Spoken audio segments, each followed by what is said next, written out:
What's the difference between Boko Haram and the YouTube Trust and Safety Team?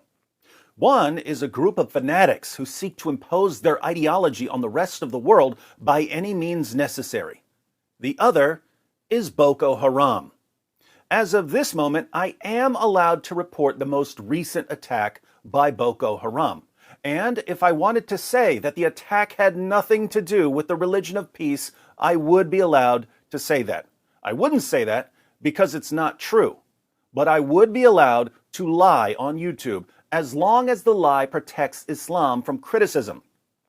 However, if I were to discuss the ideology of Boko Haram so that people could understand what motivates them to slaughter people in the name of Allah, the YouTube Trust and Safety Team would ban me for hate speech because Boko Haram jihadis are now classified as a protected group by the YouTube Trust and Safety Team.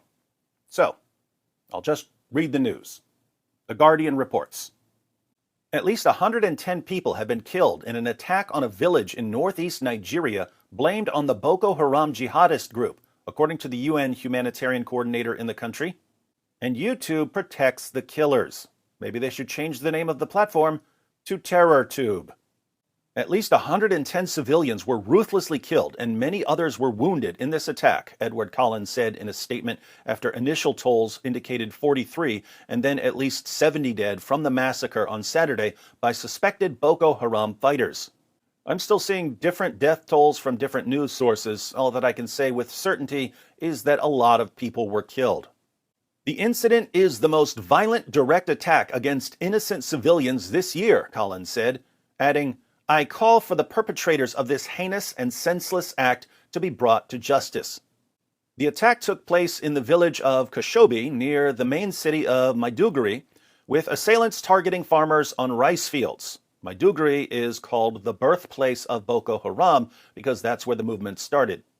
The Borno State Governor, Babagana Umara Zulum, attended the burial on Sunday in the nearby village of Zabarmari of 43 bodies recovered on Saturday, saying the toll could rise after such operations resumed. The assailants tied up the agricultural workers and slit their throats, according to a pro-government anti-jihadist militia.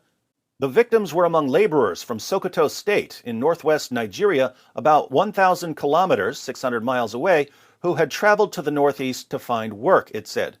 6 others were wounded in the attack and 8 remained missing as of Saturday. Collins cited reports that several women may have been kidnapped and called for their immediate release and return to safety. The Nigerian president, Muhammadu Buhari, condemned the attack, saying the entire country has been wounded by these senseless killings.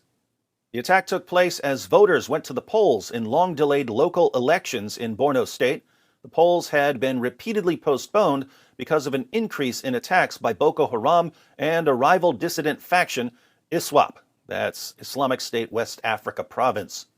The two groups have been blamed for increasing attacks on loggers, farmers, and fishermen, whom they accuse of spying for the army and pro-government militias. This last sentence is actually the most important in understanding why farmers and fishermen are being slaughtered in the name of Allah. We've seen that there are pro-government anti-jihadist militias. When Boko Haram is murdering and kidnapping and raping in your area, you contact the government or you contact the militia. But this simply paints a target on your back because now you're guilty of opposing jihad. It doesn't matter if you're technically a civilian, you're aiding the forces that stand in the way of jihad and Sharia, and the penalty is death. Well, that's about all I'm allowed to say about Boko Haram, according to the group's allies on the YouTube Trust and Safety Team. Again, if I wanted to lie, I would be allowed to say that Boko Haram jihadis slaughtering anyone who opposes jihad and Sharia has nothing to do with Islam. I would be allowed to say that Boko Haram jihadis have simply misunderstood their religion. But then I'd have to explain why jihadis misunderstand Islam in exactly the same way in Somalia, and why jihadis misunderstand Islam in exactly the same way in Iraq, and why jihadis misunderstand Islam in exactly the same way in Syria, and why jihadis misunderstand Islam in exactly the same way in Afghanistan, and why jihadis misunderstand Islam in exactly the same way in Pakistan, and so on. How can a religion that's so utterly clear be so utterly misunderstood by its most devout adherents?